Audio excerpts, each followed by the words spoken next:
Hello, very good evening to one and all. Welcome to India Startup 360. I am Parth Sarthi Iyengar.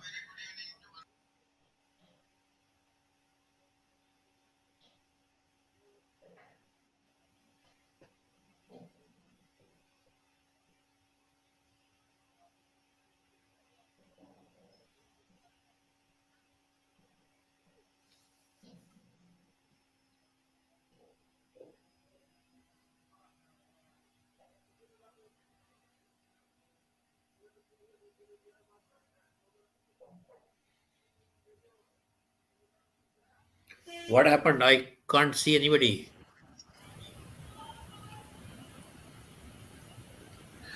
What happened? I can't see anybody.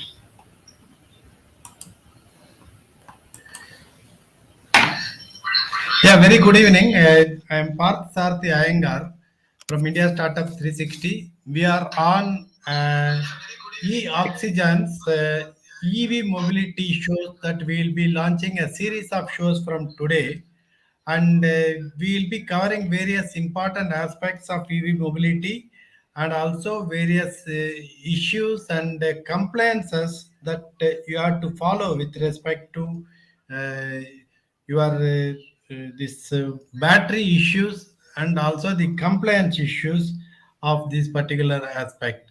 Okay, so I'll be introducing our guest today one by one, and today we have a very galaxy of speakers who are here to share their views about this EV mobility.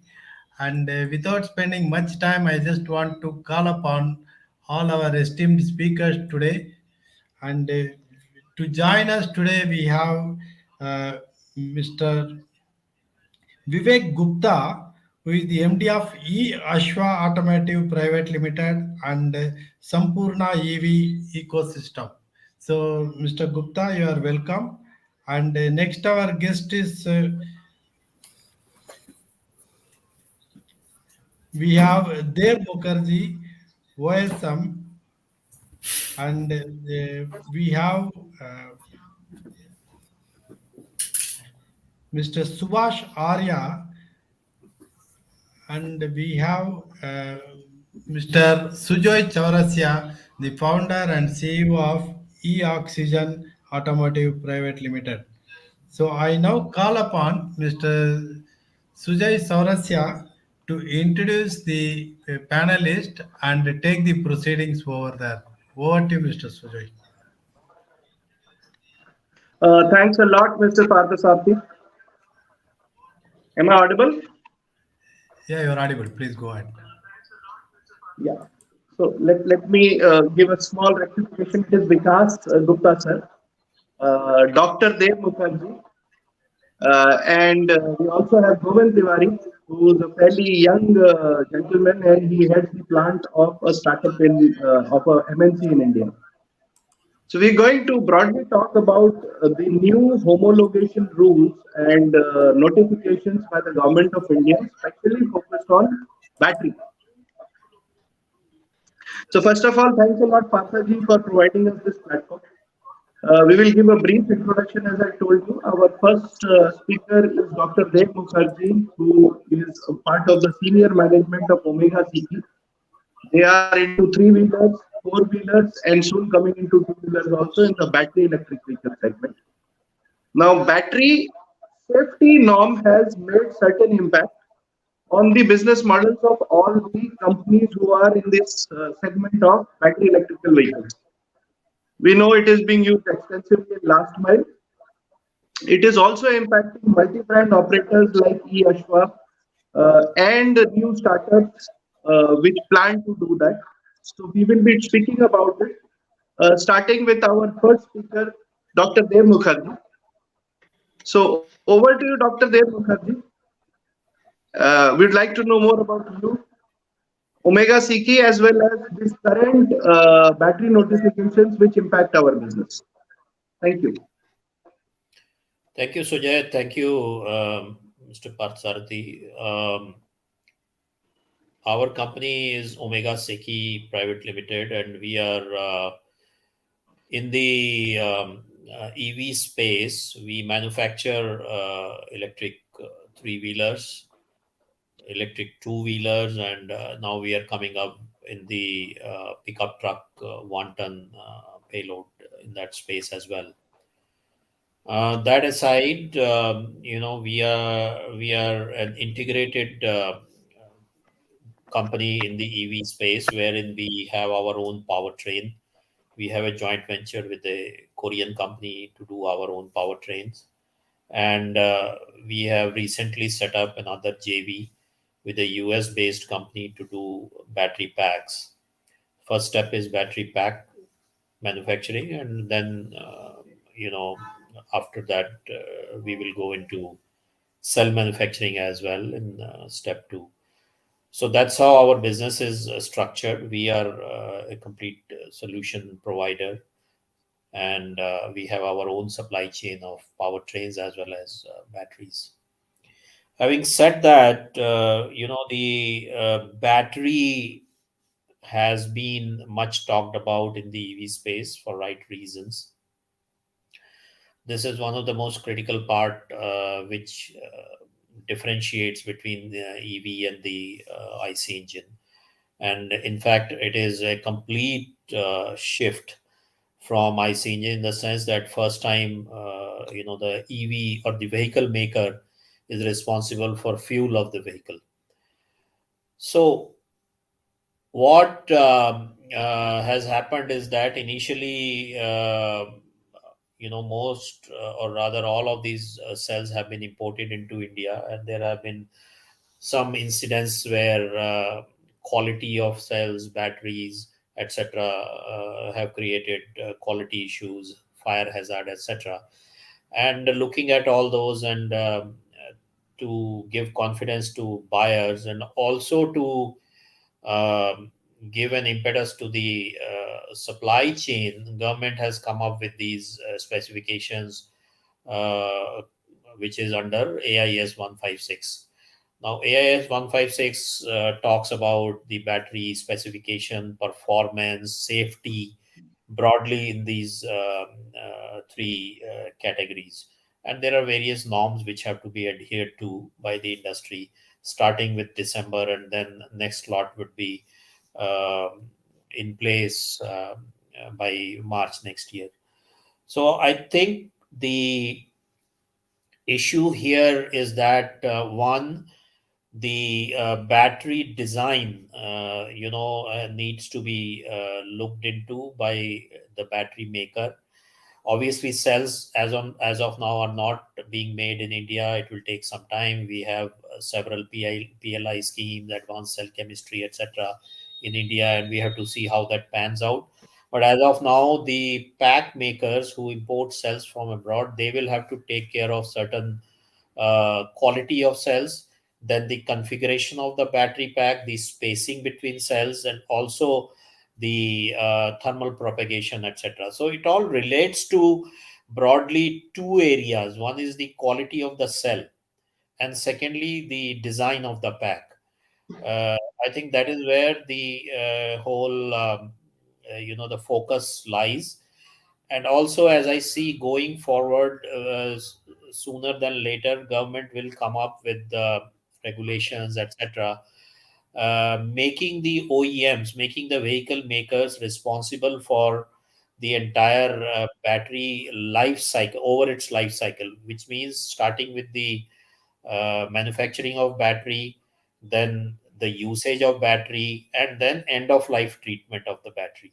So to do that, you need to collect, and process huge amount of data. For example, the chemistry, choice of technology, the traceability, etc. And because vehicles move around during its life of, let's say, 10 years, 15 years, whatever.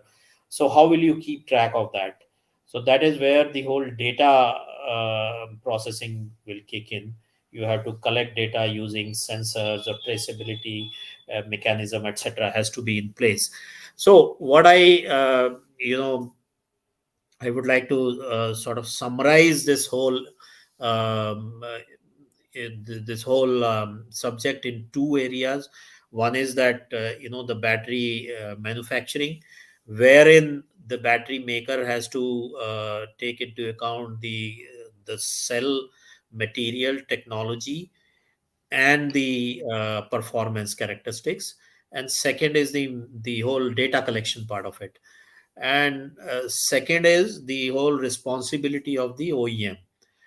These are my thoughts that soon the responsibility is becoming more and more in terms of ownership, in terms of management, in terms of data, in terms of recycling, etc. And this is where the industry is moving forward. So obviously, you need to understand the battery technology, you need to understand the process, you need to understand the performance characteristics in Indian conditions typically, and then you need to choose the right, the quality of cell and the right design for your vehicle. So these are my initial thoughts. Thank you. Last question that we would like to ask you, sir, is: has this new rule impacted your business? I would say impact is a positive impact in the sense that we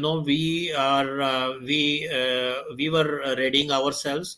The battery supplier is compliant to AIS 156, and our own batteries are in trial. And as I told you, we have a US partner; they are fully compliant on this. So in a way, I see the positive side of it, that it has reduced, or and in fact it has put pressure on us to put the compliant batteries in the market. So temporary, yes, we have to get the batteries tested by ICAT, etc. And there is a time lag happening, and they are also getting ready, etc.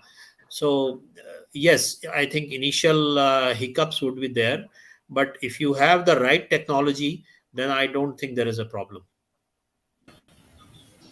Thanks a lot, Dev sir. So we heard about from Dr. Dev Mukherjee, part of the senior management of Omega.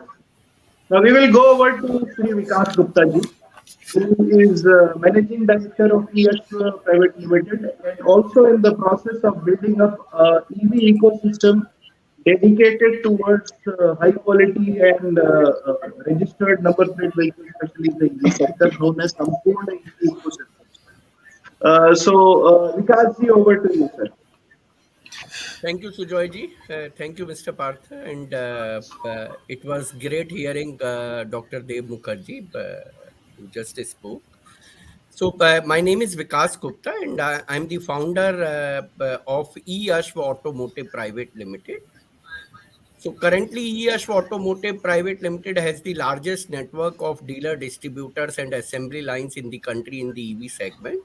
We have 26 assembly lines which are operating, and we have 1150 plus dealers and distributors across 29 states and union territories.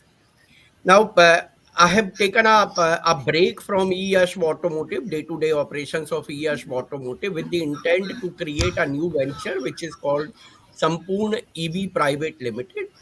Now, this Sampurna EV is not an OEM. We are not going to have our own products over here. This is basically a kind of platform that we are trying to create in order to facilitate all the small EV players at various pillars of the entire ecosystem of the EV segment. There are 7 pillars which are there in the entire EV ecosystem, which includes the OEM is one of the OEM knowledge of the technology and its compliances is one of the pillars. Then the import is another pillar. Then the India inventory is another pillar. Then there are assembly, manufacturing, and warehousing, PDI, etc. is another pillar. Then there are distributor at state level and district level, and then there is dealer, and last but not the least is the service network. So all these 7 pillars are the basic structure of the entire ecosystem of EV segment, EV industry. Since there are lots of small players in the EV industry, there are about 1,000 plus EV players. Most of them are small players. So they find it very difficult to manage all the pillars of this ecosystem, and hence the reason of creating the Sampoorna EV, whereby we could support all the existing as well as the aspirant EV players into the any of the pillars, or all of the pillars of the entire ecosystem, so that not only the survival becomes easy, which is at risk at this point in time for small EV players, but also they could take a pie in the increased share of the volume that is gonna be increased over next few years. So this is a little about eAsh Automotive and Sampoorna EV. With regard to the subject on which this session is scheduled today, my intake is, although Dr. Dev Mukherjee has covered most of the part of it, but my intake here is that there is very little value add insofar as the cell component is considered, which is in fact 70% of the total cost or the value add of the battery pack. Now the balance 30% includes the BMS, the casing, the packing, and then the margin of the player, which is playing a role in this value addition. So these AIS 156, which is applicable on L category of vehicle, and AIS 038, which is applicable on M and N category of vehicle, basically intend to not only regulate the players on the vehicle side, particularly the vehicle which is using the drive chain mechanism, but also regulating the battery related guidelines, primarily related to the BMS or to the casing or to the safety norms, which are well within the control of the organization, which although is importing cells, but then ultimately assembling the battery packs over here in the country. So all these guidelines, if I have to consider as an impact on my industry or on my organization, I would say it is very positive, because today the small players may not be able to fulfill all these guidelines, but ultimately an industry has to go through the consolidation phase, and a structured player like us finds it very difficult when the market has no appreciation towards the quality, market has no appreciation towards the processes and the structure, and hence with these guidelines I think market will slowly and steadily gain appreciation for the quality and the structure, as well as a better fitment into all those guidelines, which for a small player all alone is not possible, and hence it will help in the consolidation of the industry, which will be very helpful for the entire industry to flourish.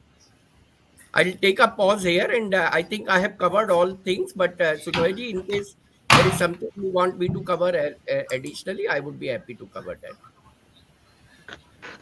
Sir, thanks a lot. I guess the model is pretty unique. We will also be covering a little bit about the Sampoorna EV ecosystem, as well as large OEM players like OSM, Omega CP. So Vikas, I guess you covered a major part of it in terms of the new structure that Sampoorna is building, and probably it's a bright new spot, especially for small players who are unable to engage with organized players and organize large capital for larger inventory and engagement with the brand. So I think it's a very positive welcome that this kind of model is available. So thanks a lot, Vikasji. We will go over to our next speaker, young Mr. Govind Tiwari, who is heading plant operations of a new startup called JVK Motors. So thanks, Sujoy, Vikasji. yeah, 1 second before going to Govind, I have a small AV of Mr. Govind we played. With your permission, Yes. I'll play that. Hello everyone, my name is Govind Tiwari. I am representing JVK Motors Private Limited. I am taking care of the production side of the group, and we are into the process of development of a high speed electrical motorcycle and an e-bike.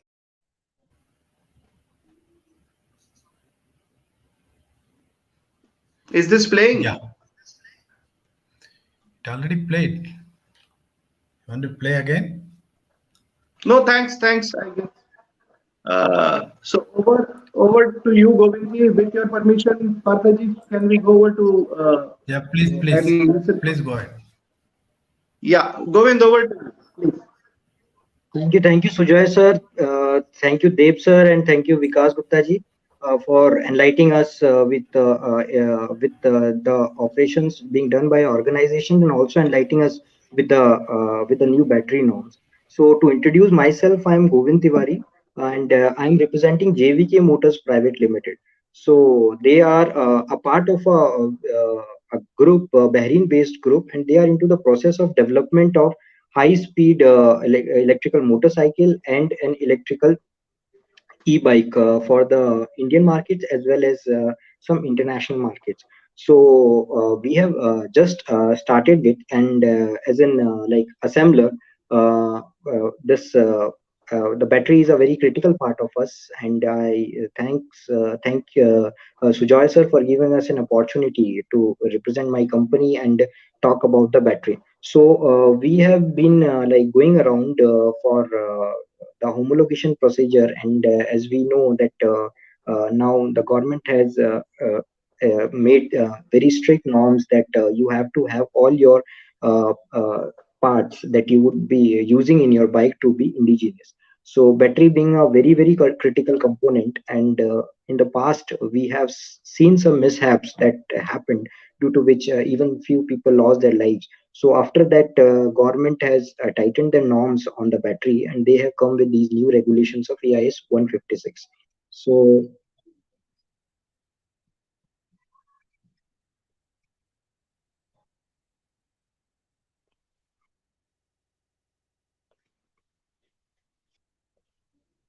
I'm so sorry. Sorry for the disturbance. So, as government has come up with the new norms of EIS 156, so under these norms, what we could after going through these norms, what we can see is what government is first of all, as Dev sir very rightly mentioned, that government want to have the traceability of the battery first, because if we talk about an vehicle in the totality, 50% contribution, I think, in the costing terms or the performance of the vehicle comes from the battery itself, and the smallest part of the vehicles being the cells, which are still not in our control. We are still dependent upon the imports from other countries. So, and even when the last incidents, when they were studied, it was seen that most of the incidents that occurred were due to the quality of the cells. So norms which have come up, definitely they are trying to cover they are trying to have a quality control, and also trying to have a traceability of the life cycle of the battery, just the usability, and also post usage, how it is been ethically, how it has been recycled, or it has been its life ends.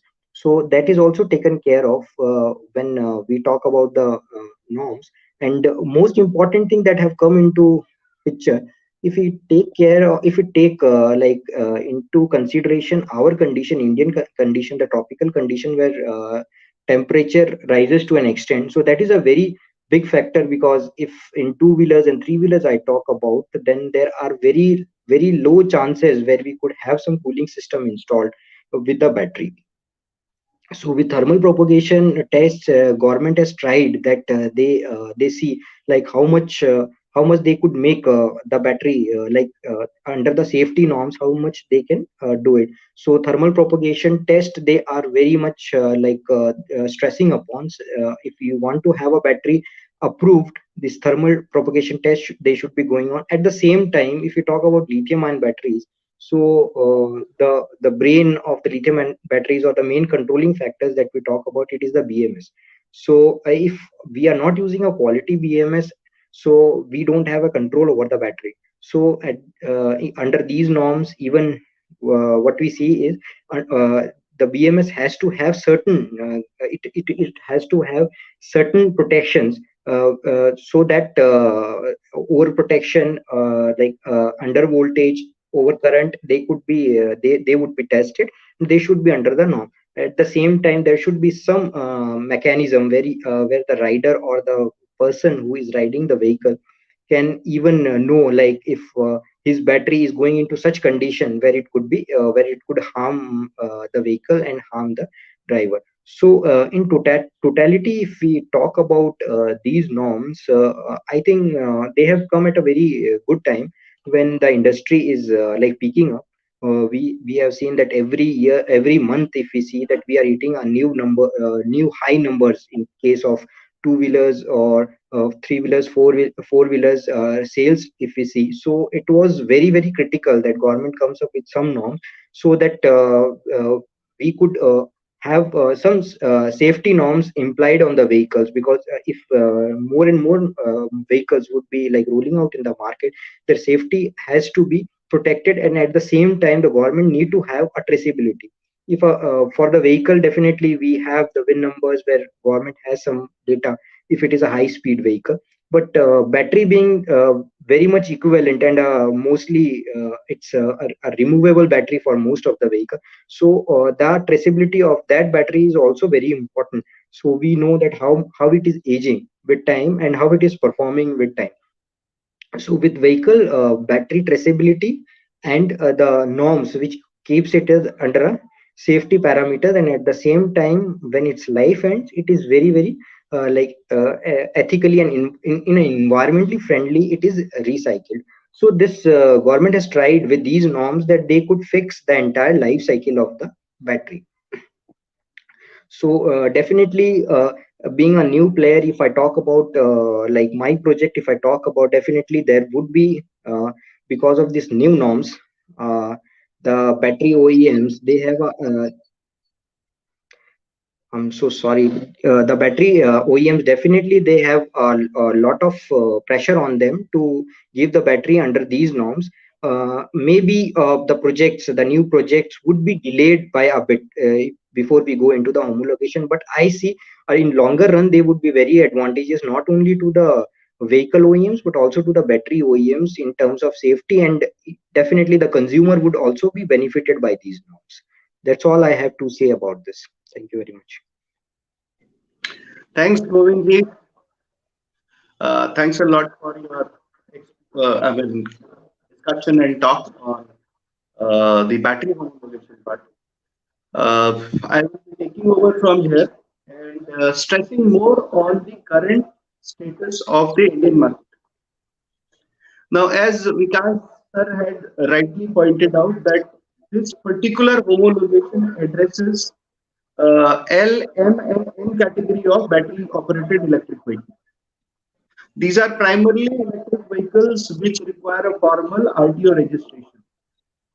There is also a segment which is called as low speed.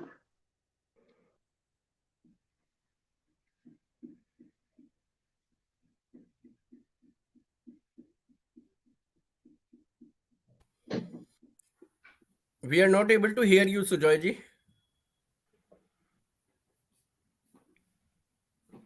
No, not able to hear you. Some issue with your voice. We can't hear you. Am I audible now? Yes, you are audible now, sir. Yes, yes. Yes.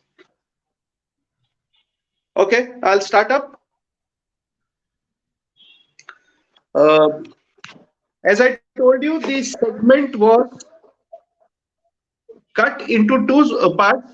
One is the low speed vehicle segment, which became more of a gray market because a significant number of batteries were neither regulated nor homologated. At the same time, the incidences of battery burning that happened into the market happened more on the branded batteries, which forced the government to bring out this homologation. So we will take a small glimpse of the notification that was given by MORTH, which is Ministry of Roadways, Transport and Highways. Parthaji, can you bring out that PDF file as a small glimpse?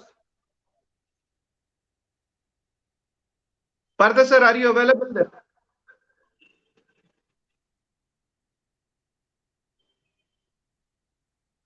Hello.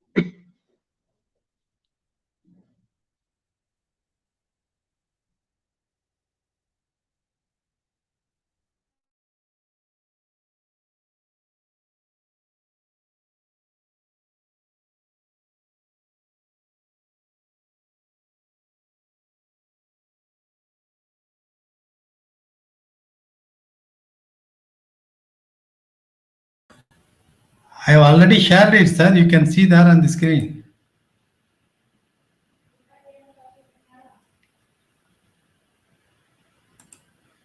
It is shared, sir, already. Can you see it?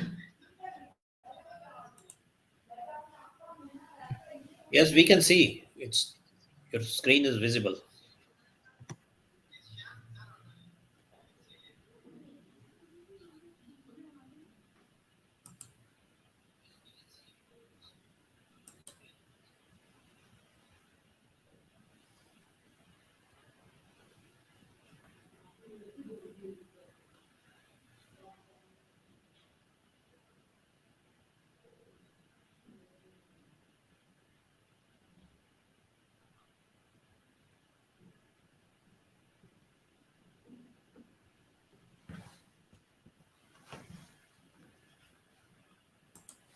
Sujay, any problem? The screen is visible. I have already shared it.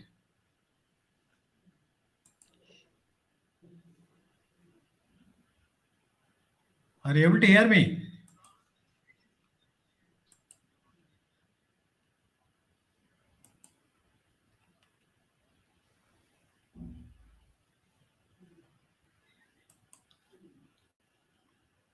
Hello, Sujoy?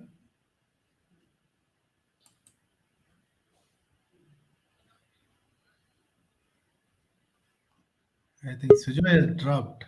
He has dropped.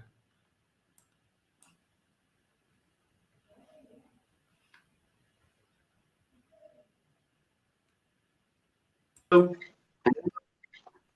Yeah, just come in. Yeah, just come in.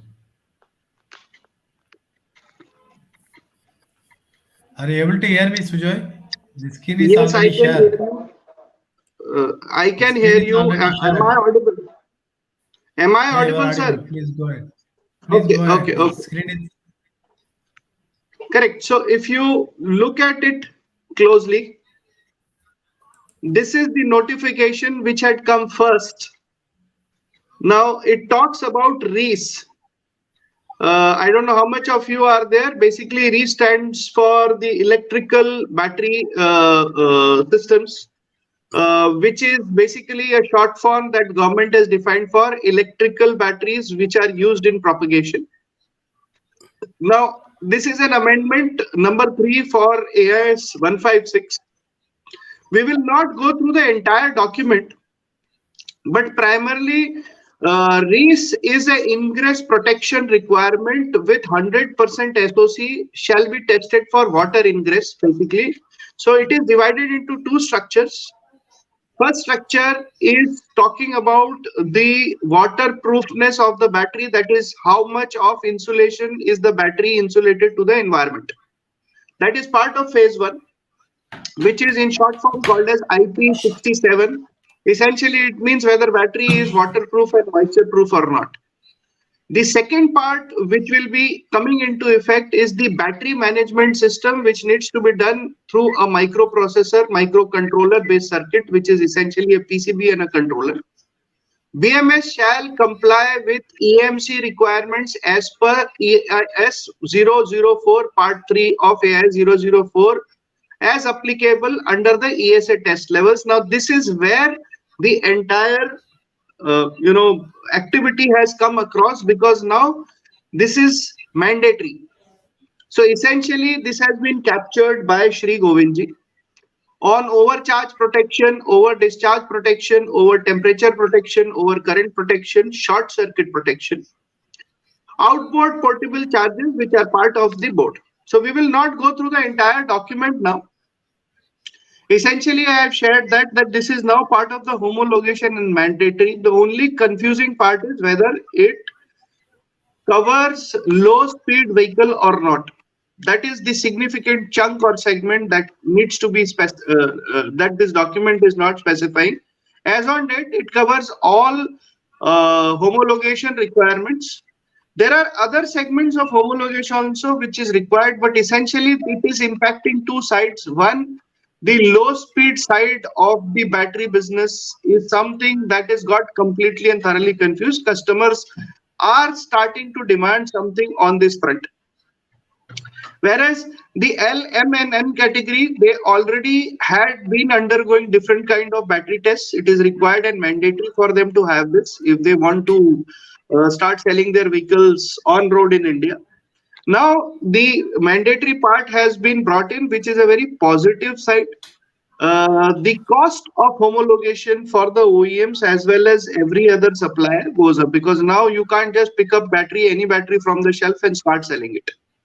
It has impacted the low speed business, which is primarily constituting of a lot of traders who bring in not a very significant amount of capital, and probably a Sampurna EV ecosystem may be able to help and absorb them back into the business. Otherwise, it is primarily a large boys business today. So, Parthaji, you can stop sharing this particular sheet. Parthaji, am I audible? Yeah, you are audible. Yeah. So this is just a glimpse to showcase that every OEM supplier today needs to upgrade to this particular thing. The two-wheeler segment, which has primarily been driven by the low-speed segment, is also now shifting over to high-speed. Customers have started asking for it, and it is far more easier to get a bank funding or a bank loan by a retail customer on a RTO registered vehicle vis-a-vis a low-speed vehicle. Hence, the overall market is switching over to a RTO approved electrical vehicle, and that's the reason why the brands have started getting a far more better engagement vis-a-vis what I would bracket it in the segment of a gray market.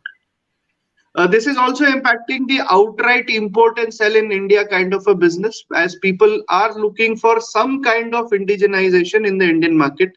And that's forced a lot of OEMs to start developing these vehicles within India and do a significant amount of indigenization.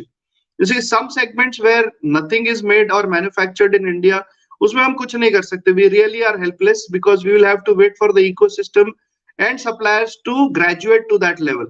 But wherever indigenization is feasible and possible with the India, we must remember on the petrol side, India is world's largest bike manufacturer. That is petrol bike manufacturer worldwide. It is not only that as a local, but worldwide we are the largest ecosystem for bike manufacturers. We are ahead of China also. So the components of electrical part, which is your BMS, your PCBs, sensors, Hall sensors and IC chips is where we are lagging behind, and I'm sure over a period of time, we will have the technology at least on the battery side, battery front and the electronics front. But this is where the government is stressing on the Make in India concept, so as the quality is delivered. So broadly speaking, this is a significant shift over from broadly ununderstood segment of or component of the EVs over to a highly evolved decision both by the OEMs, the traders as well as the consumers. And we are seeing a shift for good. So as quality vehicles are delivered in the Indian market, in fact, we are also poised to become a fairly big export-oriented market, as we do have the mechanical manufacturing part of the segment within India, a fairly large base. So I would like to at this moment, thanks all our speakers. We would like to go over to the question and answer session, especially on members and businesses interested in trying to engage into this ecosystem as to how we can do it, and OEMs interested to know more on the entire process of doing it, as well as OEMs interested to engage into system where they can start selling their vehicles. A great thanks to India Startup 360 and Mr. Parthasarthi for providing us this platform. We were unable to get two more speakers on board, Mr. Subhash Arya from US Tesla Power, as well as Mr. Rohan Bias, both having some kind of personal emergencies. So thanks a lot, and we would like to go over to the Q&A session. Mr. Parthaji, can you just convey as to how we can conduct the Q&A session now?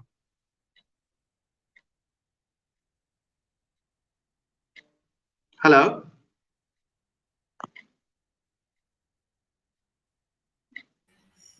Parthaji, am I audible? Am I Yes, audible I to can. you? Yeah, I can hear you, Okay. sir. Yeah. There is a question from Mr. Bansal. Okay. Hmm. Is Indian battery industry capable to serve the India market with the numbers needed? That is a question from the audience. I convey my regards to Anuj Bansalji, is a very good friend of mine. Uh, a very important question and a critical one. In the long term, my answer is no. If you are looking at purely the lithium battery side of the business, the price to acceptability ratio, we are already on the upper edge, especially considering that lithium cells pricing is going up. We are still on the threshold, but I think world over we are hurt and hit by it. Next 3 years, we will see a lot of disruption in the battery side of the business.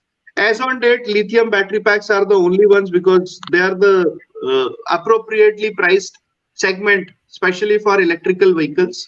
If you do a simple comparison of your entry cost or your cost of ownership vis-a-vis the money saved, if you do a ball-to-ball or apple-to-apple comparison on the mileage side, I think electrical vehicle wins over. Your core question of whether Indian battery manufacturers will be able to provide so many battery packs, my answer is in short term for lithium battery packs, yes, but 2 to 3 years down the line, when we start seeing 30-40% of our vehicle registrations on electricals vis-a-vis petrol vehicles, we will face that crunch. But I think by that time, we will also have new battery technologies that will start hitting the Indian market. So it's still some time to answer. Anujji would does also- not say. Yeah, please. So I would also like to attempt to answer this question. Sir. Yeah. So as I mentioned in my introduction part as well, that there is very little value add that is happening in India in the battery manufacture. So 70% out of the total 100 rupee value of the battery comprises of cell, and balance 30% comprises of the BMS part of it, the casing, packing, development activity, the assembling activity, and then the margin of the battery manufacturer. Now there is very little that we can do in the cell manufacturing, because this lithium is an ore, like iron is an ore, and most part of the resources of this ore is bought by China worldwide. Now worldwide, China is the exporter of lithium, and then the cells are being made there only. So there is very little value add that we can do over here, which is BMS. We have been an IT hub for decades. So I don't think BMS is something wherein we could face any kind of difficulty. Assembling and the related activities of casing, packing, etc. is very well manageable over here. But the 70% of the total component of the battery manufacturing seems to be a difficult task for the country. Yeah, thank you, Tiwari ji. Gupta ji, I have a question from my side basically. Since you touched about the availability of lithium material, I have read somewhere that to extract the lithium material from the Mother Earth, we may need to end into a situation that where we have to go and extract the entire globe, and we'll be facing an acute shortage of the material itself. What's your take on that?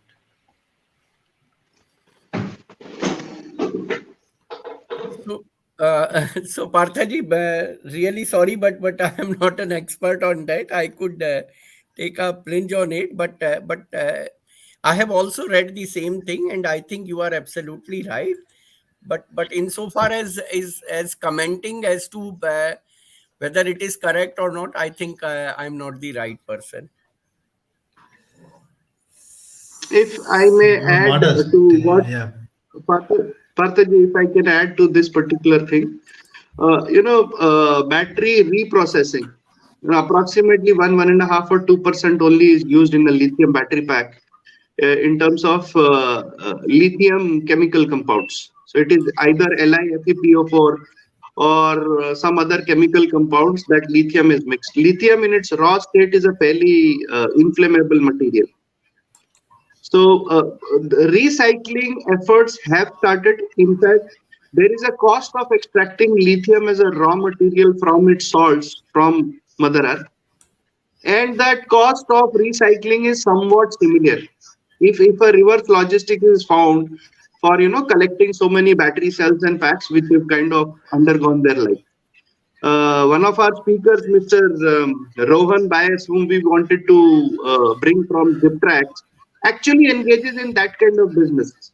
I mean, in Hindi terminology, I call it a kabadi wale ka dhanda, but it is a fairly lucrative one. Right. So this reprocessing obviously is not being done. It's in India. It's more being attempted in Taiwan, South Korea, and China to a large extent. But that business of getting that gray matter back from the battery pack and the battery cell is already started. It's a thriving business for that matter of fact. There are at least 7 or 8 such companies within India which are doing this reverse logistics of collecting these cells and shipping them back for reprocessing to other countries. So you are correct. Lithium as a resource is a rare earth material, very limited in resource. Its primary source, that is the mines in Africa and Australia, are predominantly owned by China. But the secondary source of recycled lithium as well as other reserves, as and when they come, are still open for being captured or taken up. So I don't know whether it answers the question, but yes, we have a steep uphill climb on this front. And on manufacturing side also, some of our big organizations and corporates are attempting a lithium battery pack manufacturing in India, but it's still a year and a half or 2 years away from actually seeing the light of the day, and an Indian made cell driven industry. So is there any other alternative available to lithium battery? There are. I mean, we have seen a lot of activity happening on sodium ion batteries. Indian Oil Corporation is already doing a aluminum air battery. There are at least 3 or 4 companies, Indian startups, which have made aluminum air batteries, and aluminum is a predominantly available material, but it will be like a use and recycle kind of a battery. Aluminum air battery is more like the aluminum gets completely corroded inside a battery. The entire behavior is closer to a lead acid battery. And aluminum or bauxite is available abundantly as far as the Indian subcontinent is concerned. So we need to see a lot of development. Indian Oil Corporation is already engaged along with the Israeli startup called Finergy, and they're already trying to attempt that.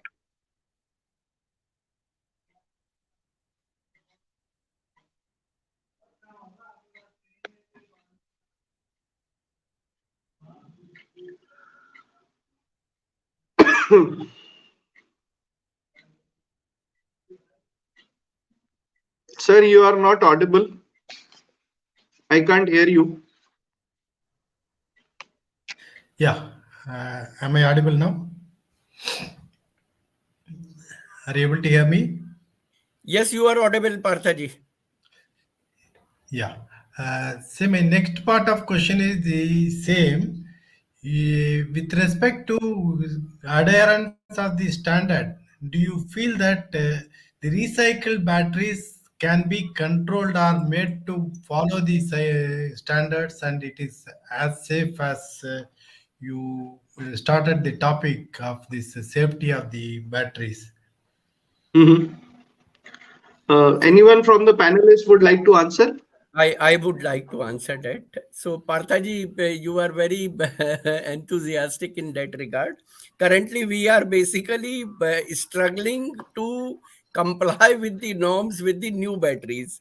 Now, you are talking about the recycled batteries. So, I think that is quite futuristic kind of scenario. I don't think the recycle there is very little which is happening on the recycled battery in the country.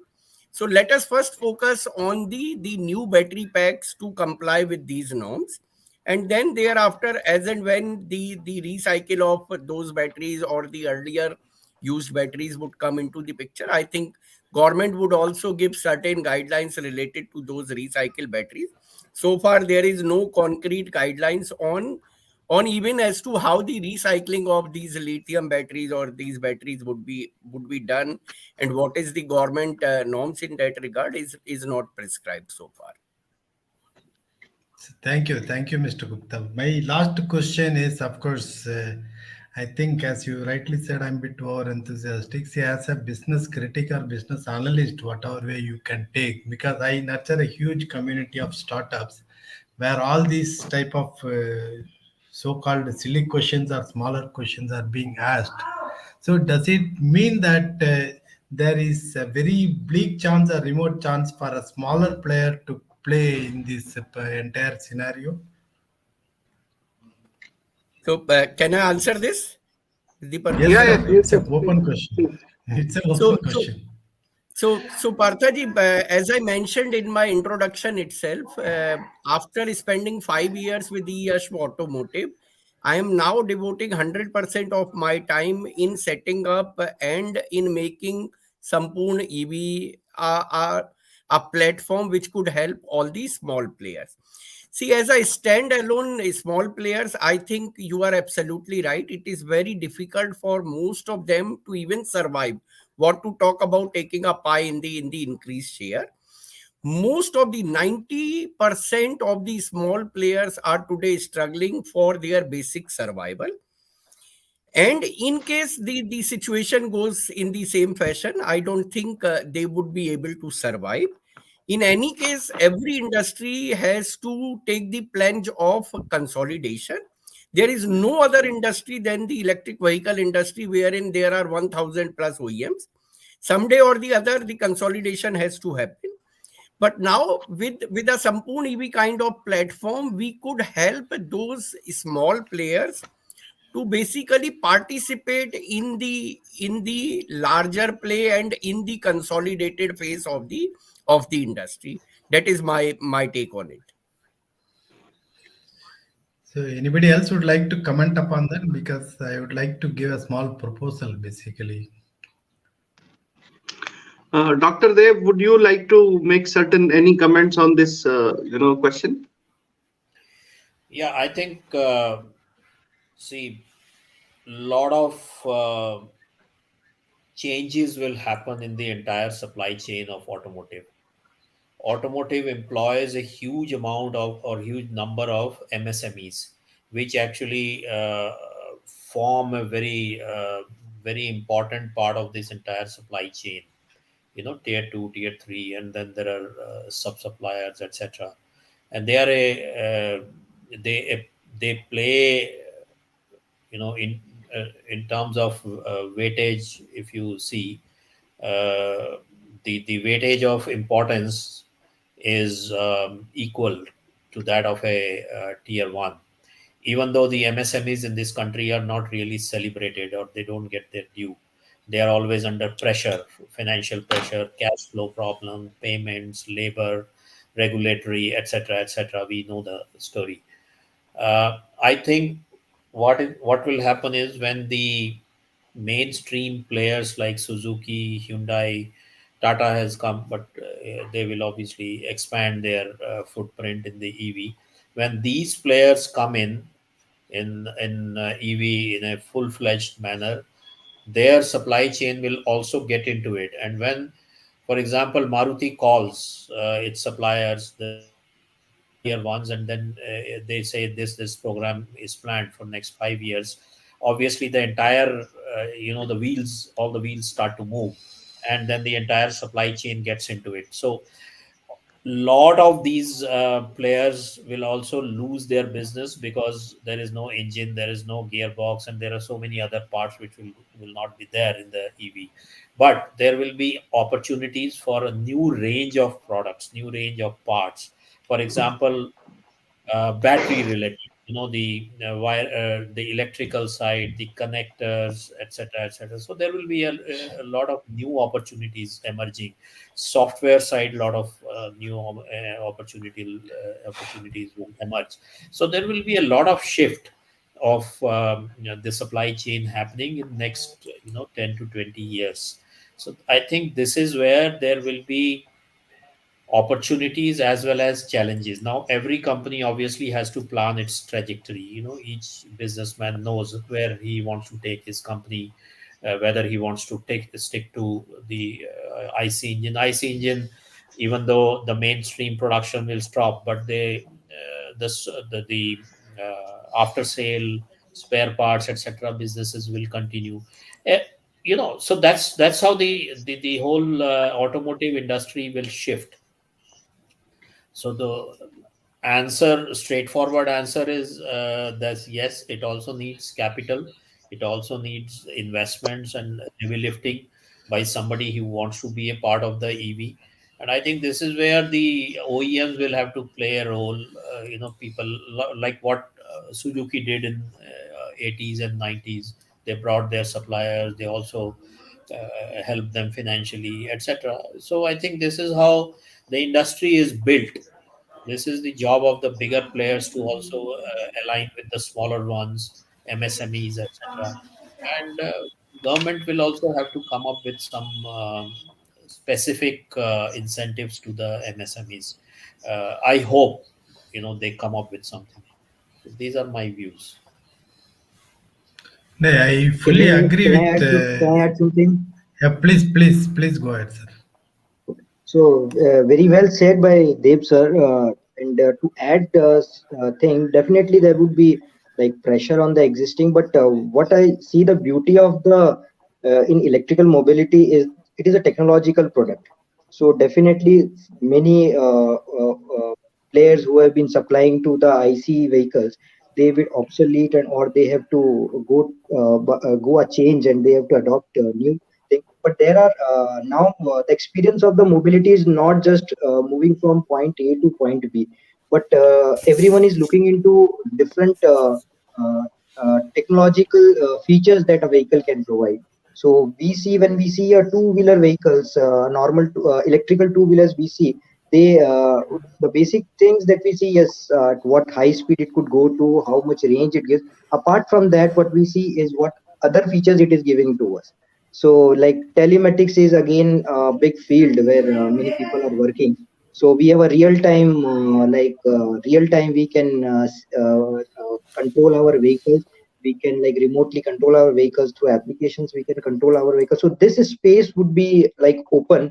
And even I would say that even a smaller player and who are very technologically competent with less of investments. So software someone who is very good with software and who has come up with such technologies will definitely have an edge over others. So definitely the OEM, the hardware suppliers, and as well as the software suppliers. So this would make a shift from the normal supply chain, but both the players would be existing. They have to make some changes into their procedures, and this software with the low investments with the technological products will also become very famous with like EV mobility slowly and steadily taking up.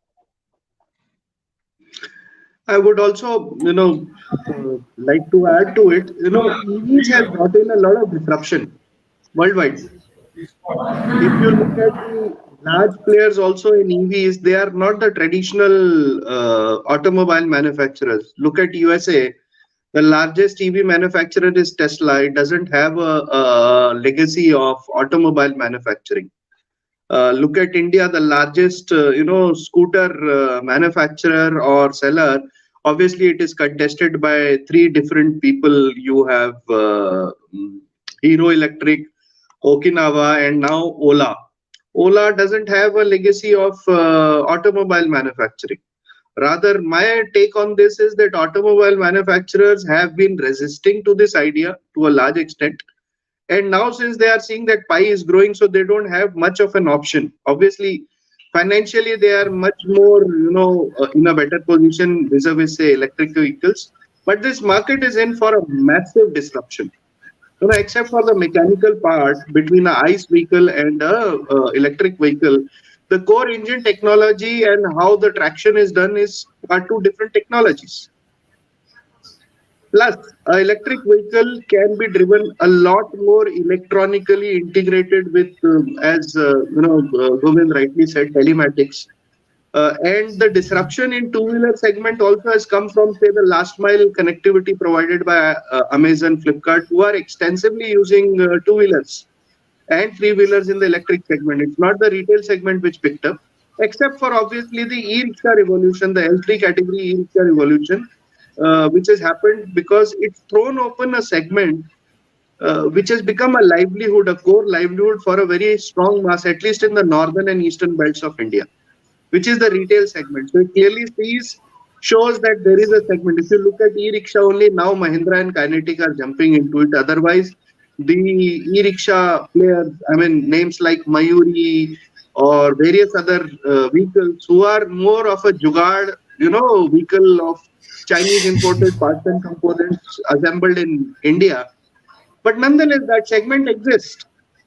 So if you are really telling me, I would say there is a segment of a lower middle class which is going to be still provided by the non-legacy players. The legacy players are now jumping into it because that pie has simply grown big enough that they can make a profitable business out of it. So that's it. Any more questions from our participants or any queries? Yeah, one second. There are some questions. Let me just have a look at it. Sure.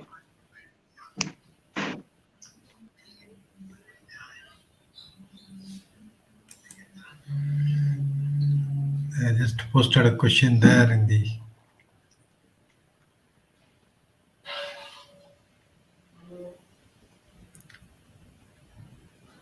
What percentage? What percentage chances of FAME 2 to sustain after 2024? I will look towards Deb sir for this because I think amongst us, OSM is one of the companies which probably has access to FAME 2. Deb sir. I think, I think government is going to take quite a stringent view of the subsidy. Already, they are tightening the rules, the criteria, specifications, etc.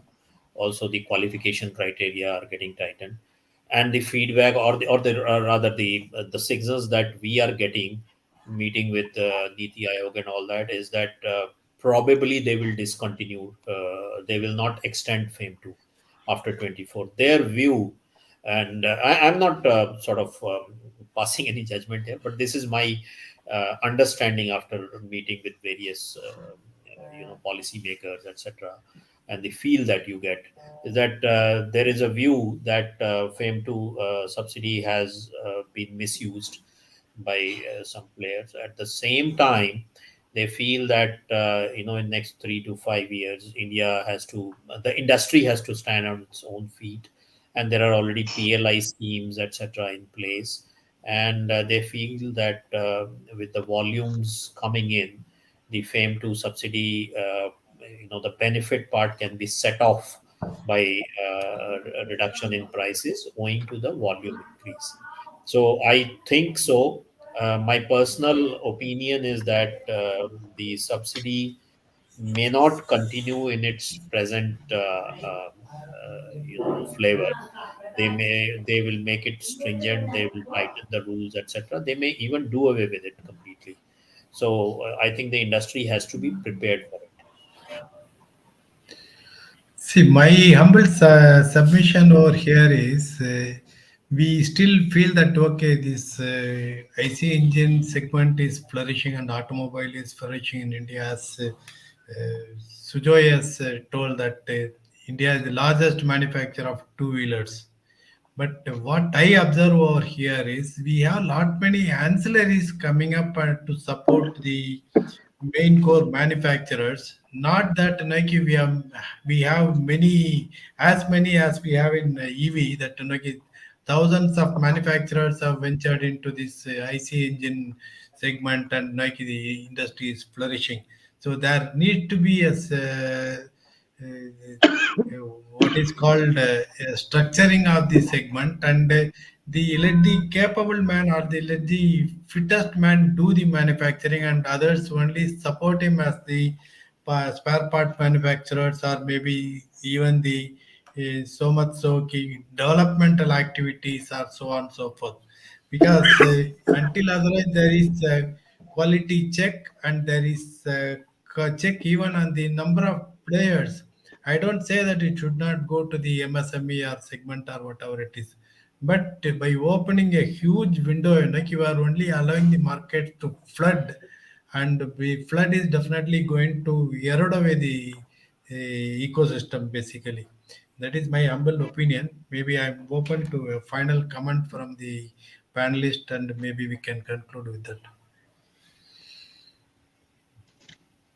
Yeah, so it makes sense. So let's have the final word from Vikas ji, Deb sir, Dr. Deb sir, Govind, and my last comment. So Vikas ji, what do you feel about it? So my view on this is that this FAME 2 subsidy is not a very sustainable kind of thing.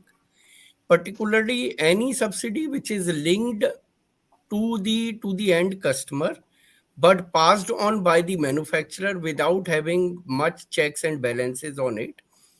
The scheme is designed to fail, and which has already happened.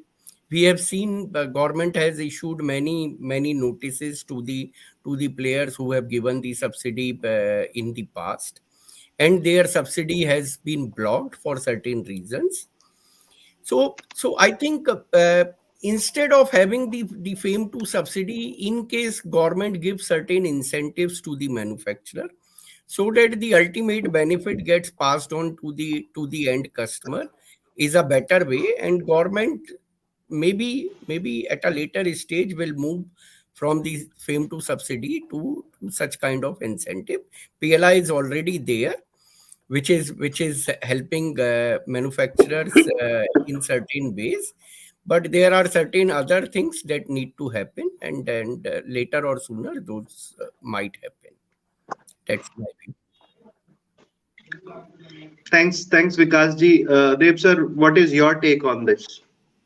My take is that the industry and government needs to work in sync. Today, if you see, the biggest driver of EVs in India is government. If you take out the subsidy, no EV is viable in India. So at the same time, industry players who genuinely want to participate, want to create capacities, want to bring in technology, etc. There are several roadblocks, as we know, and this is it is there are several challenges, and um, the government machinery, the various stakeholders, agencies, bureaucrats. There are various departments. They don't work in sync. Okay, and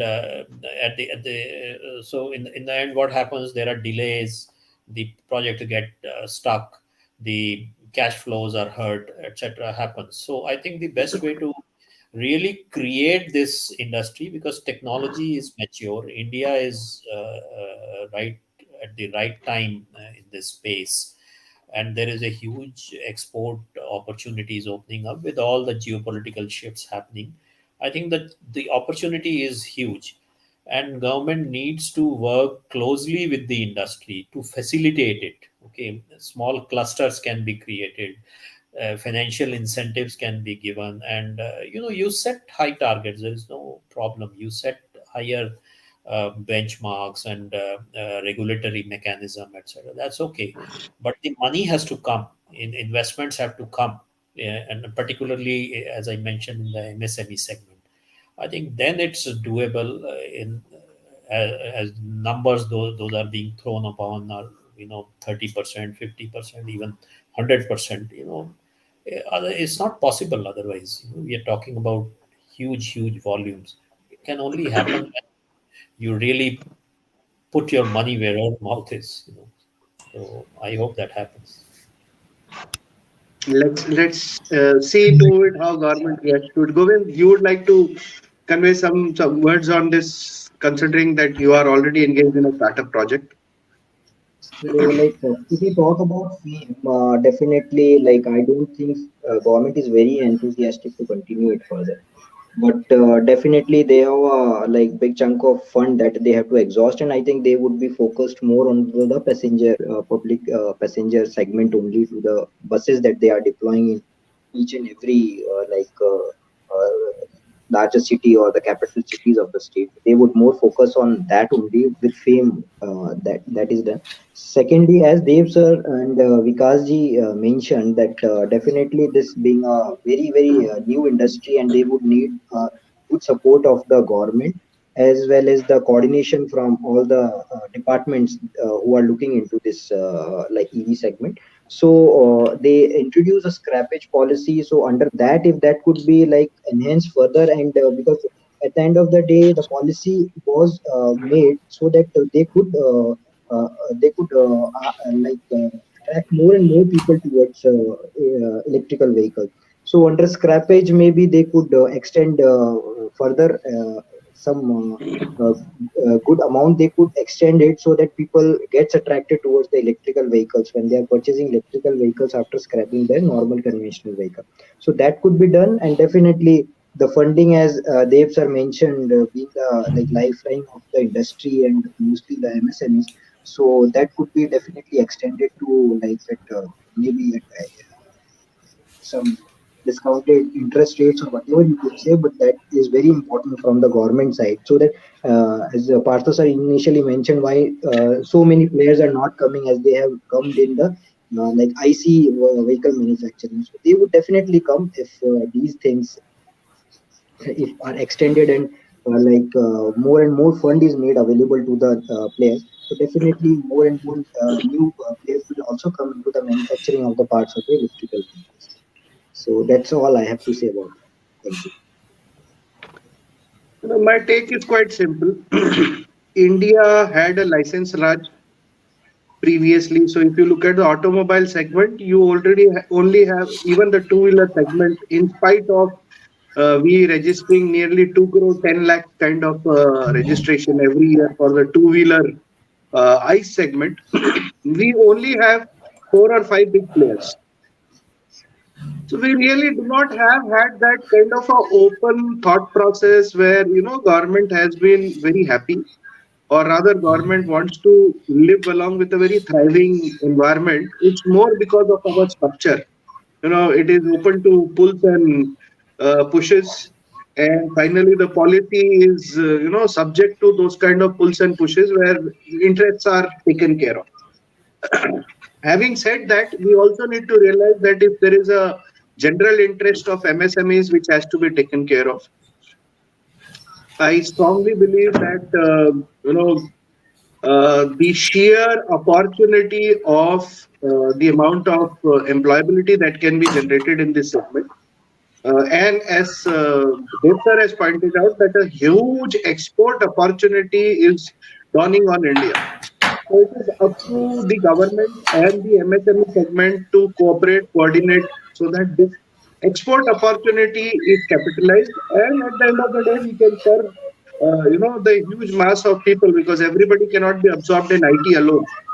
So this sector has the potential to provide that. That is my thought process. And this will happen when we have a very distinct direction which is given instead of a confusing direction like we discussing across whether PEM2 will be continued or not. That direction is required. It's an absolute must. I am sure this government and the dispensation would be able to come out with this, considering that they are oriented towards, make in India kind of, policy making. So I am quite positive that government will come out with some or other kind of a incentive further on. Whether FAME to continues or not is a matter of policy makers. But I am sure there will be a movement or a direction towards that. So, Parthaji, So yeah, that's what I would that like to say as a is concluding message. okay. So maybe say, can I give my conclusion and then shall we close the Yes, program? yes, Yeah, sir. in my opinion, basically we have listened to all the veterans talking about it. See, the rationalization and coexistence of the MSME sector can come into only one aspect. After listening to your experts, what I can feel is phased manner replacement of the IC engines is inevitable, and that need to be given a more focused attention. So my take on this is let the homologation be done for the major components by the major players for the existing vehicles and leave the conversion of the products, conversion of the vehicle to the smaller segment or the MSME segment, so that more genuine player are brought into the mainframe instead of going to the roadside mechanics or whatever it is. I think in such a situation, both the things can coexist, and that will be a win-win situation for the government also without paying much on the subsidy part. I think the segment can be groomed in a better way. This is my take upon that. Maybe we can take 1 minute comment from all of you and we can close the section. Gupta ji? So, I'm totally in agreement to what you have stated, Parthaji, and in a long run, in case the industry has to sustain, the industry has to grow, consolidation ought to happen. Now, who becomes the part of that consolidation? Is it the existing ICE players who will enter at a later stage, but then because of their big pockets and because of their huge experience in past in the automobile segment, whether they will be part of the larger journey, or the existing EV players who are basically trying to play the role in a more structured way, or who intend to become part of the long term journey is to be seen. But this industry as a whole is very outlook oriented industry, and any or all the players who will become part of the larger journey would definitely enjoy this journey at a later stage. Quite true, quite true. There's up. No, I think the future is great. I think the outlook is good. We are very bullish on EVs. There is no doubt. As I said, demand side is pretty much, it's great. Every segment you see on the product side, customer side, everybody wants to ride on the EV. Supply side, the challenges are equally huge, which will get sorted out. What I can only say is that, only serious players with the capability to invest and sustain would remain in the phase two, which is the now coming.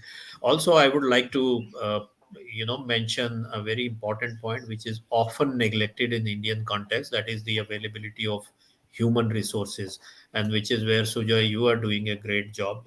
Preparing the particularly the mechanics and the lower end of the value chain.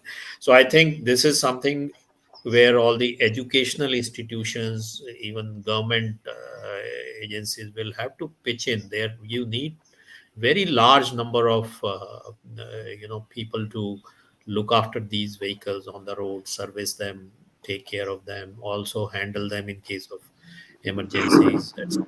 So it's not a mechanical jugaad that you open a truck getting repaired on the road with some low end jugaad technology. I think so these are the factors which need to be seriously looked at.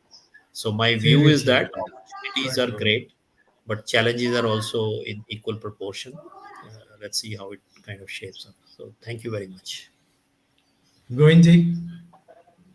So as mentioned by Vikas sir and Dev sir, so definitely challenges are high, but definitely opportunities are equally larger with everyone.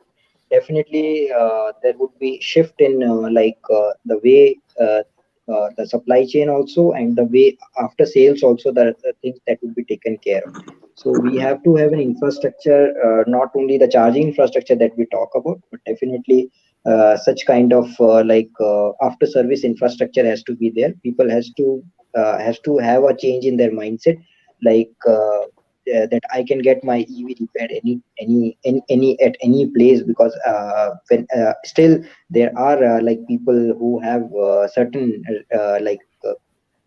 restrictions when they go for an EV, that if something happens, where I will go for the repair process. So the infrastructure has to be such easy as we have been experiencing for the IC. It should be there, and at the same time, definitely, as I talk about, there are three different segments that make an EV: in electronics, then software, and the mechanical. So all these three would see not only a makeshift, but definitely I see opportunities for everyone, on not only for the larger player, but definitely on even the smaller players, not say even if in the manufacturing side, but definitely in the service side, or in other sides, they would have their role, very important role to play. So I see a very good future of the EVs going further. Thank you. Thank you. So let's have it from the heart's mouth. Over to Sujay. Sir, having the opportunity of working along with a lot of people, so I'd like to answer each and every question quite critically, since I have been working quite extensively on the training and the skill development side. On one side we have engineering institutes. My son recently got admission into engineering college, and I saw the mad rush for computer science as a branch. It's very simple model. You do a CS 4-year degree and you get picked up for anywhere between a 6 lakh to a 2 crore salary package. So that is one of the biggest magnet, because of which I actually saw mechanical seats going vacant. Whereas this is a field which requires a mix of mechanical as well as electrical, skill set, if you are looking to have that kind of engagement. Also, the Indian industry may not be able to pay as much as the IT industry is able to pay. But nonetheless, as I said, uh, everybody is not meant for CS or computers. Many of them are looking towards it, and we still have the diploma and other inputs, which I feel Vikasji has already experimented with their co-manufacturing facilities. They have done a beautiful job of placements when they were doing it. So I guess we have success factor. In fact, we have worked along with Govindji also when we were doing repairs and servicing of last mile, L5 three-wheelers. So as I said, there is huge amount of opportunity. The demand is significant. The challenges on the supply chain is where our entire business model has been built up. eOxigen is primarily here to resolve problems. There are some problems which are beyond our ambit, but many problems which are resolvable by the private sector with a basic tinkering with the government or a basic adjustment with the government. And that is where eOxigen engages. That is where eOxigen would love to incorporate more people. This industry has a lot of opportunity. It will absorb a significant number of people also, including MSMEs. So it's not that it is open now only for the big boys. Yes, consolidation will happen. Consolidation is bound to happen in this industry. Nonetheless, even there is scope for a lot of small players. They will have to do some readjustment. So becoming import dependent on China will switch over to becoming dependent on those large players who can provide a similar kind of ecosystem that China provides to these small players, where obviously compliance becomes a very critical and an important issue. Unless and until we don't comply with Indian norms, government norms, and ensure quality is being delivered onto the field, and the consumer confidence is not broken, I think there is a lot of potential. That we are hardly at 3 or 4% as far as two wheelers is concerned on registered EVs vis-a-vis say petrol vehicles. So we have still got a gap of 96% to cover, and a gap of 96% on a base of say 2 crore being registered every year is nearly 192 lakhs. That's a very large number. So future is bright. Ways have to be found out, means have to be found out to address all the problems that this industry is challenging. And eOxigen is committed towards it. So eOxigen actually proactively tries to bring across platforms and brings people together so that the solutions are found. So that's it from my side. Parthaji. Yeah, thank you very much, everybody, for your valuable time and very thoughtful insight of the very, very, very crucial point that is going to drive the Indian EV ecosystem. So I thank all of you for your valued comments and opinions, and I do certainly agree with Sujoy that as a policy, e-oxygen is bound to grow along with the system, and they will be able to ensure that the Indian EV market is going to succeed.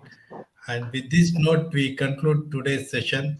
And this is the first of the series of discussion that we will be bringing through over a period of time, preferably around the first or the third week of every month. The detailed schedule will be announced shortly. So, with this concluding remarks, I thank everyone and thank the audience also for the valuable time and promise to see you soon. Thank you, everybody.